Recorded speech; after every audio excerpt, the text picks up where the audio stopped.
ஈகை பண்பும் அடுத்தவருக்கு உதவக்கூடிய மனமும் எல்லாரையும் சமமாக கருதி அன்பு செலுத்துகிற சமநெறியும் கொண்ட தூய இஸ்லாமிய சொந்தங்கள் இங்கே கூடியிருக்கீங்க. உங்க எல்லாருக்கும் என்னுடைய ரமலான் நல்வாழ்த்துக்களை முதல்ல தெரிவிச்சுக்கிறேன்.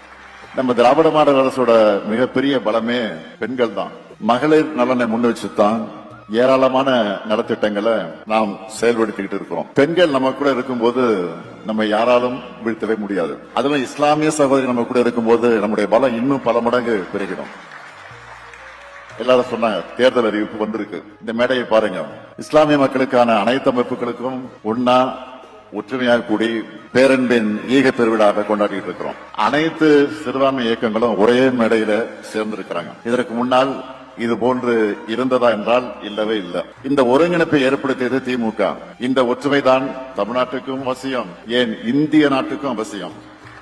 பாஜக ஆளக்கூடிய மாநிலங்கள்ல முஸ்லிம்கள் மட்டுமல்ல, கிறிஸ்தவர்கள் கூட நிம்மதியாக கிறிஸ்துமஸ் கொண்டாட முடியல. இப்படி நாடு முழுக்க நடக்கக்கூடிய சிறுபான்மை மக்களுக்கு எதிரான வன்முறை பற்றி இன்றைக்கு இருக்கக்கூடிய எதிர்க்கட்சி தலைவர் பழனிசாமி ஏதாவது கருத்து சொன்னாரா? இல்லை. திருவாரூர் பழனிசாமி அவர்கள் நாம கேட்பதெல்லாம் அதிமுக என்ற கட்சியோடு சேர்த்து உங்க மனசாட்சியையும் பாஜக கிட்ட அடகு வச்சுட்டீங்களா? அதுதான் வேதனையா இருக்கு. சிறுபான்மை மீதான அது நெருப்பை தூண்டி விட்டு அதுல குளிர்காயக்கூடிய பாஜக கூட கூட்டணி வச்சிருக்க நீங்க எப்படி அவங்களோட உரிமையும் பாதுகாப்பையும் நிலைநாட்டுவீங்க? பழனிசாமி மட்டுமல்ல, நாட்டில் இப்படித்தான் பலரும் நோன்பு திறக்கிற ஒரு நாள் மட்டும் நிகழ்ச்சியில கலந்துகிட்டு போட்டோவுக்கு போஸ்ட் கொடுத்துட்டு பாஜக மூலமா இஸ்லாமியருக்கு எந்த பிரச்சனை வந்தாலும் அமைதியா இருக்காங்க. இஸ்லாமியர்களுக்கு இன்னல் ஏற்படும் போது ஓடி ஒளிஞ்சிக்கிறவங்க ஒன்றை புரிஞ்சுக்கணும். எதிர்கட்சியா இருந்தப்பவும் சரி, இப்போ ஆட்சியில் இருக்கும் போதும் சரி, இஸ்லாமுடைய உரிமைகளுக்காக முதல் ஆளா குரல் கொடுக்கிறது திமுக தான்.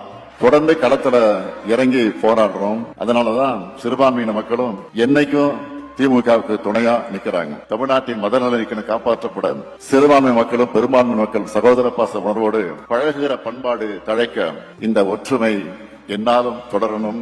அதுக்கு நீங்க ஒவ்வொருத்தரும் உறுதி எடுத்துக்கணும்னு கேட்டுக்கிறேன். அனைவரையும் அரவணைக்கும் அன்பால் வெல்வோம், ஒன்றாக